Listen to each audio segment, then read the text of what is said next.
Episode 44. ಇಟಲಿಯಲ್ಲಿ ಹೊಸ branch. ಇಟಲಿಯಲ್ಲಿ 2015 ತುಂಬ ಜನಸಂಖ್ಯೆ ಕಡಿಮೆ ಆಗಿರುತ್ತದೆ. ಅದಕ್ಕೆ ಕಾರಣ ಸುಮಾರು 200 ವರ್ಷಗಳ ಹಿಂದೆ ಇಟಲಿಯ ರೋಮ್ನ ಸುಪ್ರಸಿದ್ಧವಾದ ಚಾಂಪೋಚರ್ ಕಮ್ಯುನಿಟಿ ಸ್ಕೂಲ್. ಈ ಶಾಲೆಯು ಇಟಲಿಯ ಲಕ್ಷಾಂತರ ವಿದ್ಯಾರ್ಥಿಗಳು ತಮ್ಮ ವ್ಯಾಸಂಗವನ್ನು ಪೂರೈಸಿದ್ದಾರೆ. ಅದೇ 2022 ವರ್ಷದಲ್ಲಿ ಈ ಶಾಲೆ ಸಂಪೂರ್ಣವಾಗಿ ಮುಚ್ಚಿಹೋಗಿದೆ. ಅದಕ್ಕೆ ಕಾರಣ ಈ ಶಾಲೆಯಲ್ಲಿ ಓದುವ ಮಕ್ಕಳು ಈಗ ಇಲ್ಲದಾಗಿದೆ. ಅಲ್ಲಿ ಸುತ್ತಮುತ್ತ ಇರೋ ಎಷ್ಟೋ ಹಳ್ಳಿಗಳಲ್ಲಿ ಈಗಲೂ ಸಹ ಜನರೇ ಇಲ್ಲ. ಆ ಸ್ಥಳವನ್ನು ಜನರೇ ಇಲ್ಲದ ನಿರ್ಜನ ಪ್ರದೇಶ ಎನ್ನಲಾಗಿದೆ. ಕಾರಣ ದುಡಿಮೆ. ಅಲ್ಲಿಂದ ಬೇರೆ ಕಡೆ ಅವರು ಹೊರಟು ತಮ್ಮ ಸ್ವಂತ ಜೀವನವನ್ನು ನೋಡ್ಕೊಳ್ತಿದ್ದಾರೆ. ಆದ ಕಾರಣ ಅಲ್ಲಿ ಸುತ್ತಮುತ್ತ ಇರೋ ಪ್ರದೇಶಗಳಲ್ಲಿ ನಿರ್ಧನ ಪ್ರದೇಶವಾಗಿ ಉಳಿದುಬಿಟ್ಟಿದೆ. ಆದರೆ ಈಗ ಇಟಲಿ ಸ್ವಲ್ಪ ಬದಲಾಗಿದೆ. ಅಲ್ಲಿ ಜನಸಂಖ್ಯೆ ಹೆಚ್ಚಳ ಚೇತರಿಸ್ಕೊಂಡಿದೆ. ಬೇರೆ ದೇಶದಿಂದ ವಲಸಿಗರು ಬಂದು ಅಲ್ಲಿ ನೆಲೆ ನಿಂತು ತಮ್ಮ ಭವಿಷ್ಯನ ರೂಪಿಸ್ಕೊಳ್ತಿದ್ದಾರೆ. ಆದರೆ ಇಲ್ಲಿಂದ ಹೋಗಿ ಅಲ್ಲಿ ಭವಿಷ್ಯನ ರೂಪಿಸ್ಕೊಂಡವರು ಮಕ್ಕಳನ್ನು ಮಾಡಿಕೊಳ್ಳುವ ಹಾಗಿಲ್ಲ. ಬರೀ ಕೆಲಸ ಮಾಡಿಕೊಂಡು ಜೀವನನ ಮಾತ್ರವೇ ಸಾಗಿಸಬೇಕು. ಮತ್ತು 18 ವರ್ಷ ಆದಮೇಲೆ ಅಲ್ಲಿರೋ ಪ್ರಜೆಗಳು ತಂದೆ ತಾಯಿ ಜೊತೆ ಇರುವುದಿಲ್ಲ. ಅವರು ಸ್ವಾವಲಂಬಿಯಾಗಿ ಬದುಕೋದಕ್ಕೆ ಮನೆಯಿಂದ ಆಚೆ ಬರ್ತಾರೆ. ಇದೇ ಸ್ಥಳನ ಅವನು ಆಯ್ಕೆ ಮಾಡಿಕೊಂಡು ಸಿಟಿಯಿಂದ ಇಲ್ಲಿ ಬಂದು ಕೆಲಸ ಮಾಡಿದ್ರೆ ಈ ಪ್ರದೇಶ ಮತ್ತೆ ಇಂಪ್ರೂವ್ ಆಗುತ್ತೆ. ಜೊತೆಗೆ ಯಾವುದೇ ಕಿರಿಕಿರಿ ಇರೋದಿಲ್ಲ ಕೆಲಸ ಮಾಡೋದಕ್ಕೆ ಎಂಬುದು ಅವನ ಉದ್ದೇಶವಾಗಿರ್ತದೆ. ಜನ ಇರುವ ಕಡೆ ಕಂಪ್ನಿಯನ್ನು ಓಪನ್ ಮಾಡಿದ್ರೆ ಜನಜಗ್ಗಳಿ ಎಷ್ಟೋ ಜನರಿಗೆ ಇನ್ನೂ ತೊಂದರೆ ಆಗೋದು ಬೇಡ. ಪ್ರಶಾಂತವಾದ ಜಾಗದಲ್ಲಿ ಮಾಡಿದ್ರೆ ಖುಷಿ ಪಟ್ಟು ಬಂದು ಕೆಲಸ ಮಾಡ್ತಾರೆ ಎಂಬುದು ಅವನ ಯೋಚನೆ. ದೂರದಿಂದ ಇಲ್ಲಿ ಬಂದು ಕೆಲಸ ಮಾಡೋದಕ್ಕೆ ಮೈಕಲ್ ವ್ಯವಸ್ಥೆ ಸಹ ಮಾಡಿಸ್ಬೇಕಾಗುತ್ತೆ. ಎಲ್ಲವನ್ನೂ ಅಂದ್ಕೊಂಡು ಆದರೆ 1 ವರ್ಷದಲ್ಲೇ ಈ ಬ್ರಾಂಚ್ ತುಂಬ ಎತ್ತರದ ಮಟ್ಟಿಗೆ ಹೋಗ್ತದೆ ಎಂಬುದು ಅವನ ಅನಿಸಿಕೆ. ಆದರೆ ಇಟಲಿ ಸಹ ಯುರೋಪ್ನ ದೇಶಗಳಿಗೆ ಅತಿ ಹೆಚ್ಚು ಪ್ರಖ್ಯಾತಿ ಪಡೆದಿದೆ. ಅಲ್ಲಿ ಮಹಿಳೆಯರು ಸಹ ಸ್ವಾವಲಂಬಿಯಾಗಿ ಹೆಚ್ಚು ದುಡಿಯುತ್ತಿದ್ದಾರೆ. ಅದೇ ಕಾರಣಕ್ಕಾಗಿ ಇವನು ಸಹ ಇಟಲಿಯಲ್ಲಿ ತನ್ನ ಬ್ರಾಂಚನ್ನು ಪ್ರಾರಂಭ ಮಾಡೋ ಉದ್ದೇಶ ಇಟ್ಕೊಂಡು ಮತ್ತು ನಮ್ಮ ಭಾರತೀಯ ಹಾಗೂ ಕರ್ನಾಟಕದವರಿಗೆ ಕೆಲಸ ಸಿಗೋದು ಮುಖ್ಯ ಅಂತ ಯೋಚಿಸಿದ್ದ. ಇದೇ ವಿಷಯನ ಇಟಲಿ ಸರ್ಕಾರವು ಸಹ ತುಂಬ ಯೋಚನೆ ಮಾಡಿರ್ತದೆ. ಇದರ ಬಗ್ಗೆ ಹೆಚ್ಚಿನ ಗಮನವನ್ನು ಸಹ ಆ ಸರ್ಕಾರ ತೆಗೆದುಕೊಂಡಿರ್ತದೆ. ಇಟಲಿಯ ಇನ್ನು ವಿವಿಧ ಕಾನೂನಿನ ಮಾತುಗಳನ್ನು ಮತ್ತು ಕೆಲವು ವಿಷಯಗಳನ್ನ ಚರ್ಚೆ ಮಾಡಿದ್ಲು. ಅಲ್ಲಿರೋ ಜನಗಳಿಗೆ ಈಸಿಯಾಗಿ ಕೆಲಸ ಸಿಗಬೇಕು, ಅದು ಹೆಣ್ಮಕ್ಳಿಗೆ ಅತಿ ಹೆಚ್ಚು ಸಂಬಳ ಹಾಗೂ ಅನುಕೂಲಕರವಾಗಿರಬೇಕು. ಅಲ್ಲಿ ಪರಿಸ್ಥಿತಿಗಳನ್ನು ಹೀಗೆಲ್ಲ ಇದೆ, ನಮ್ಮ ಭಾರತೀಯರು ಸಹ ಅಲ್ಲಿ ತುಂಬ ಕಷ್ಟಪಡ್ತಿದ್ದಾರೆ ಎಂದು ಮಾತ್ರನೇ ಅವಳು ಮಾತನಾಡಿದ್ಲು ಅವನ ಜೊತೆ. ಅವಳು ಮಾತಿನ ಸುಮ್ಮನೆ ಹೇಳಿದ್ಲು ನ್ಯೂಸ್ ಪೇಪರ್ನಲ್ಲಿ ಅದು ಬಂದ ವಿಷಯದ ಬಗ್ಗೆ. ಆದರೆ ಅದನ್ನು ತುಂಬ ಮನಸ್ಸಿಗೆ ತೆಗೆದುಕೊಂಡು ಭಾರತೀಯರಿಗೆ ಹಾಗೂ ಕರ್ನಾಟಕದವರಿಗೆ ಕೆಲಸ ಸಿಗಬೇಕು ಎಂಬ ಕಾರಣದಿಂದ ಇಲ್ಲಿಗೆ ಬರೋದಕ್ಕೆ ಈ ಯೋಚನೆ ಮಾಡಿಕೊಂಡಿದ್ದ ನಮ್ಮ ಕವಿಶ್, ಕಿರಣ್, ಕಿಶೋರ್, ದೀಪ್ತಿ ತಮ್ಮ ಎಲ್ಲ ಕಂಪನಿಯ ಕೆಲಸಗಳನ್ನು ಮುಗಿಸ್ಕೊಂಡು ಅವ್ರ ರೂಮ್ ಬಳಿ ಹೊರಟರು. ಸಮಯ ಮಧ್ಯಾಹ್ನ ಕಳೆದಿತ್ತು. ಬಂದವರೇ ಎಲ್ಲರೂ ಊಟ ಮಾಡಿ ರೂಮ್ ತೆರಳಿ ವಿಶ್ರಾಂತಿ ತೆಗೆದುಕೊಂಡು ನಂತರ ಸಂಜೆ ಮೇಲೆ ರೂಮ್ ಸಿಟಿಯನ್ನು ಒಂದು ರೌಂಡ್ ನೋಡಿಕೊಂಡು ನಾಳೆ ಇಂಡಿಯಾಗೆ ಹೊರಟು ಬಿಡೋಣ ಅಂತ ಕವಿಶ್ ಹೇಳ್ದ. ಅವನು ಬಂದ ಕೆಲಸ 3 ದಿನ ಹಿಡಿತದೆ ಅಂದ್ಕೊಂಡ. 2 ದಿನದಲ್ಲೇ ಕೆಲಸ ಮುಗೀತು. ಆದರೆ ಅವರು ಓಡಾಡುವ ಜರ್ನಿಯೇ 2 ದಿನಗಳು ಬೇಕು. ಸಂಜೆ ರೋಮ್ನ ಸಿಟಿಯಲ್ಲಿ ಫ್ಲೋರೆನ್ಸ್ ಇಟಲಿಯ ಪ್ರವಾಸಿ ತಾಣ. ಅದು ಲೀನಿಂಗ್ ಟವರ್ ಆಫ್ ಪೀಸಾ. ಸೂರ್ಯ ಮುಳುಗುವ ಸಂಜೆ ಇಲ್ಲಿ ತಬ್ಬಿನಲ್ಲಿ ಈ ಜಾಗನ ನೋಡೋದೇ ಅತಿ ಸುಂದರ. 4 ಜನ ಇಲ್ಲಿ ಬಂದು ಸ್ವಲ್ಪ ಸಮಯ ಕಳೆದ್ರು. ನಂತರ ಕಿರಣ್ ಅಲ್ಲಿ ನಿಂತು ಪೋಸ್ ಕೊಟ್ಟು ಫೋಟೋಗಳನ್ನ ಸಹ ತೆಗೆಸ್ಕೊಂಡ. ಆದರೆ ಕವಿಶ್ ಆ ಪ್ಲೇಸ್ನ ಕೆಲವೊಂದು ಫೋಟೋಗಳನ್ನ ಮಾತ್ರ ತೆಗೆದುಕೊಂಡಿದ್ದ. ಇತ್ತ ಕಿಶೋರ್ ಅಂತೂ ದೀಪ್ತಿಯನ್ನು ಓರೆಗಣ್ಣಲ್ಲೇ ಪದೇ ಪದೇ ನೋಡ್ದಲೇ ಇದ್ದ. ಇದನ್ನು ಕವಿಶ್, ಕಿರಣ್ ಗಮನಿಸಿದ್ರು.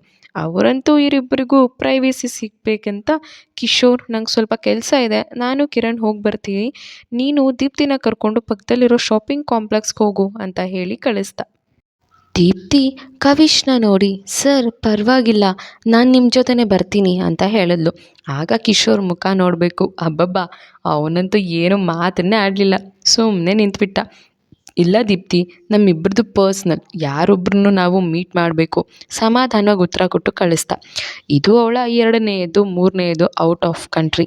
ಆದರೆ ಮೊದಲ ಬಾರಿ ಕಿಶೋರ್ ಜೊತೆ ಹೀಗೆ ಇಳಿ ಸಂಜೆಯಲ್ಲಿ ನಡೀತಿರೋದು. ಅವಳ ಮನಸ್ಸಲ್ಲಿ ಭಯ.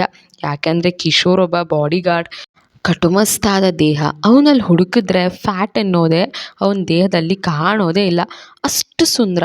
ಆದರೆ ನಮ್ಮ ಕವಿಶ್ ಅಷ್ಟಲ್ಲ.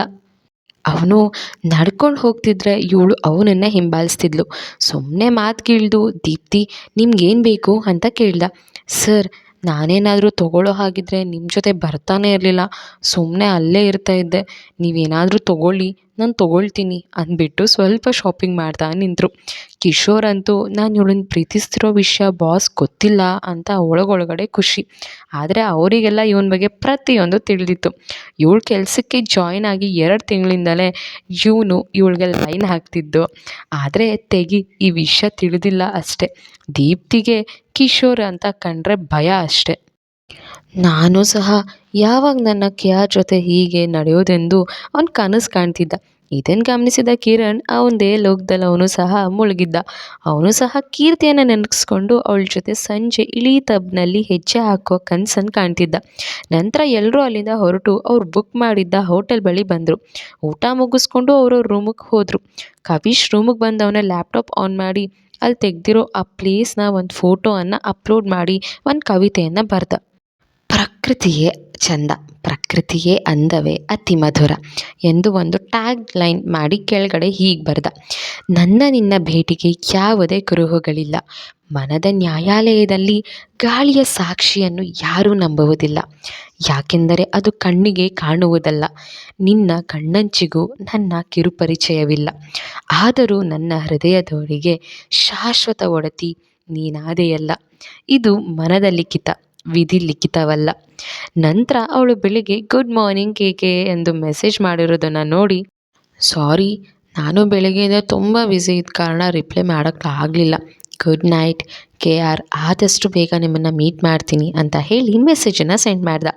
ಇತ್ತ ರೂಮಿಗೆ ಬಂದ ಕಿರಣ್ ಅವನ ಮೊಬೈಲ್ನಲ್ಲಿ ಅವ್ನು ತೆಗೆದುಕೊಂಡ ಫೋಟೋಸನ್ನು ಅಪ್ಲೋಡ್ ಮಾಡಿ ಯುರೋಪ್ನ Italy Rome best place so sweet ಅಂತ ಟ್ಯಾಗ್ ಮಾಡಿ ಅವನ ಫೋಟೋವನ್ನು ಅಪ್ಲೋಡ್ ಮಾಡ್ತಾನೆ. ಇತ್ತ ಕೀರ್ತಿ ಮೊಬೈಲ್ನಲ್ಲಿ ಕಿರಣ್ ಅಪ್ಲೋಡ್ ಮಾಡಿದ ಪೋಸ್ಟನ್ನು ನೋಡಿದ ಮೊದಲು, ನಂತರ ಖುಷಿ ಆಯಿತು. ಹಾಗಿದ್ದರೆ ಇವರು 3 ದಿನ ಬಿಟ್ಟು ಸಿಗ್ತೀನಿ ಅಂತ ಹೇಳೋದಕ್ಕೆ ಕಾರಣ ಇವರು ಇಟಲಿಗೆ ಹೋಗಿದ್ದಾರಾ? ವಾವ್, ಸೂಪರ್ ಅಂತ ಖುಷಿಪಟ್ಲು. ನಂತರ ಏನು ಯೋಚನೆ ಮಾಡಿ ಲ್ಯಾಪ್ಟಾಪ್ ಆನ್ ಮಾಡಿದ್ರೆ ಕವಿಶ್ ಕವಿತೆ ಪೋಸ್ಟ್ ಆಗಿದ್ದು. ಆ ಕವಿತೆಯನ್ನು ನೋಡಿ ಇವಳ ಮನಸ್ಸು ತುಂಬ ಖುಷಿಪಟ್ಟು, ಎಂಥ ಮಧುರವಾದ ಕವಿತೆ, ಯಾರಿಗಾಗಿ ಬರೆದ್ರು ಈ ಕವಿತೆ, ಈ ಕವಿತೆಗಳಿಗೆ ಹುಚ್ಚಿ ಆಗಿದ್ದೇನಲ್ಲ ನಾನು, ಏನೆಂದ ಹೇಳಲಿ ಇವರಿಗೇನು ಎಂದುಕೊಂಡು ನನ್ನ ಎದೆಯ ಗ್ರಂಥಾಲಯದಲ್ಲಿ ಬರೀ ಅವ್ರದ್ದೇ ಪುಸ್ತಕಗಳ ರಾಶಿ. ನಂತರ ಮೆಸೇಂಜರ್ನಲ್ಲಿ ಹೋಗಿ ಚೆಕ್ ಮಾಡಿದಾಗ ಅವನು ಗುಡ್ ನೈಟ್ KR ಎಂಬ ಮೆಸೇಜನ್ನು ನೋಡಿ ತುಟಿ ಅಂಚಲ್ಲಿ ನಗ್ತಾ ಗುಡ್ ನೈಟ್ ಸ್ವೀಟ್ ಡ್ರೀಮ್ಸ್ ಅಂತ ಮೆಸೇಜ್ ಮಾಡ್ತಾಳೆ. ನೀವೇ ಎಂದು ಗೊತ್ತಾಗೋದಕ್ಕೆ ಇಷ್ಟು ಸಾಕು ನನಗೆ. ಕೇಕೆ, ನಿಮ್ಮ ಪೋಸ್ಟ್ನಲ್ಲಿ ಆ ಥರ ಡೈರೆಕ್ಟ್ ನಿಮ್ಮ ಫೋಟೋವನ್ನು ಹಾಕಿ ಈ ಪೇಜ್ನಲ್ಲಿ ಈ ಥರ ಫೋಟೋ ಹಾಕಿದ್ರೆ ನನಗೆ ಗೊತ್ತಾಗೋದಿಲ್ಲ ಅಂದ್ಕೊಂಡಿದ್ದೀರಾ? ಕಂಡು ಹಿಡಿದ್ಬಿಟ್ಟೆ ನಾನು ಅಂತ ಖುಷಿಪಟ್ಲು. ಇತ್ತ ಕಿಶೋರ್ ರೂಮ್ನಲ್ಲಿ ಬರೀ ದೀಪ್ತಿ ಬಗ್ಗೆ ಯೋಚನೆ ಮಾಡ್ತಿದ್ದ. ಮೊದಲ ಬಾರಿ ಅವಳನ್ನು ಎಲ್ಲಿ ನೋಡಿದೆ ಅಂದು ಅವಳು ಭಯಪಟ್ಟ ಸಂಗತಿಯನ್ನು ನೆನೆಸ್ಕೊಂಡು ತುಟಿ ಅಂಚಲ್ಲೇ ನಗ್ತಿದ್ದ. ದೀಪ್ತಿ ಕವಿಶ್ನ PA ಆಗಿ ಕೆಲಸಕ್ಕೆ ಸೇರಿಕೊಂಡ ನಂತರ ಒಂದಿನ ಲಿಫ್ಟಲ್ಲಿ ಇವಳು ಬರಬೇಕಾದ್ರೆ ಅವನು ಸಹ ಅದೇ ಲಿಫ್ಟ್ನಲ್ಲಿ ಬಂದ. ಸಮ್ ಇಶ್ಯೂಸ್ ಆಗಿ ಲಿಫ್ಟ್ ಸಡನ್ನಾಗಿ ಆಫ್ ಆದ ಕಾರಣ ಹುಡುಗಿ ಭಯಪಟ್ಟು ಒಂದು ಮೂಲೆಯಲ್ಲಿ ನಿಂತುಬಿಟ್ಟಿದ್ಲು. ನಂತರ ಕಿಶೋರೇ ಅವಳ ಪರಿಸ್ಥಿತಿಯನ್ನು ಅರ್ಥ ಮಾಡಿಕೊಂಡು ಅವಳ ಕೈಯನ್ನು ಹಿಡ್ಕೊಂಡು, ಜಾಸ್ತಿ ಟೆನ್ಷನ್ ಮಾಡ್ಕೋಬೇಡಿ, ಒಂದು 10 ನಿಮಿಷ ಸರಿ ಹೋಗುತ್ತೆ, ನಾನು ಕಾಲ್ ಮಾಡಿ ಹೇಳ್ತೀನಿ ಅಂತ ಸಮಾಧಾನವಾಗಿ ಮಾತನಾಡ್ದ. ಅವನು ಸಮಾಧಾನವಾಗಿ ಮಾತಾಡಿದ್ದು ಅವಳೆಂದೂ ನೋಡೇ ಇರೋದಿಲ್ಲ. ಎಲ್ಲ ರಫ್ ಆ್ಯಂಡ್ ಟಫ್ ಅವನ ಮಾತಿನ ದಾರಿ. ಅವಳು ಸಹ ಭಯಪಟ್ಟು ಅವನ ಕೈ ತೋಳನ್ನು ಗಟ್ಟಿಯಾಗಿ ಹಿಡಿದಿದ್ಲು. ಅಂದೇ ಅವನ ಮನಸ್ಸು ಕದ್ಲು ದೀಪ್ತಿ. ಕಿಶೋರ್ ದೀಪ್ತಿಯ ಮುದ್ದು ಮನಸ್ಸಿಗೆ ಸೋತು ಹೋದ. ಆದರೆ ಈ ವಿಷಯ ದೀಪ್ತಿಗೆ ಗೊತ್ತಿಲ್ಲ. ಅವಳ ಮನಸ್ಸಿನಲ್ಲಿ ಪ್ರೀತಿ ಇರೋದು ಅದು ಸಹ ಗೊತ್ತಿಲ್ಲ. ಆದರೆ ಕಳ್ಳ ಕವಿಶ್ ಮುಂದೆ ಎಂದು ತೋರಿಸ್ಕೊಳ್ದೆ ಅವಳನ್ನು ಕಂಡ್ರೆ ಆಗೋದೇ ಇಲ್ಲ ಎನ್ನೋ ಹಾಗೆ ನಾಟಕ ಮಾಡ್ತಿದ್ದ. ಆದರೆ ಕವಿಶ್ಗೆ ತಿಳಿದಿರೋ ವಿಷಯನೇ ಇರಲಿಲ್ಲ. ಅದು ಕಿಶೋರ್ ವಿಷಯ ಬೇಗನೆ ತಿಳಿದಿತ್ತು ಅವನಿಗೆ. ಇಟಲಿ ಬಗ್ಗೆ ಕೆಲವು ಮಾಹಿತಿ ಗೂಗಲ್, ಯೂಟ್ಯೂಬಿಂದ ಇನ್ನೂ ಕೆಲವು ನಾನು ಸೇರಿಸ್ಕೊಂಡಿದ್ದೇನೆ. ಕಾಲ್ಪನಿಕ ಅಷ್ಟೇ. ಕತೆ ಹೇಗೆ ಬರ್ತಿದೆ ಅಂತ ಕಮೆಂಟ್ ಮೂಲಕ ನಿಮ್ಮ ಅಭಿಪ್ರಾಯಗಳನ್ನ ತಿಳಿಸಿ. ನಿಮ್ಮ ಚಂದದ ಪ್ರಕ್ರಿಯೆ ನನಗೆ ತುಂಬ ಮುಖ್ಯ. ಹಾಗಾಗಿ ಕಮೆಂಟ್ ಮಾಡೋದನ್ನು ಮಿಸ್ ಮಾಡಬೇಡಿ. ಹಾಗೆ ಇದೇ ಥರ ಇಂಟ್ರೆಸ್ಟಿಂಗ್ ವೀಡಿಯೋಸ್ಗೆ ನನ್ನ ಚಾನಲ್ನ ಸಬ್ಸ್ಕ್ರೈಬ್ ಮಾಡ್ಕೊಳ್ಳೋದನ್ನು ಮಿಸ್ ಮಾಡ್ಕೋಬೇಡಿ. Love you all, bye.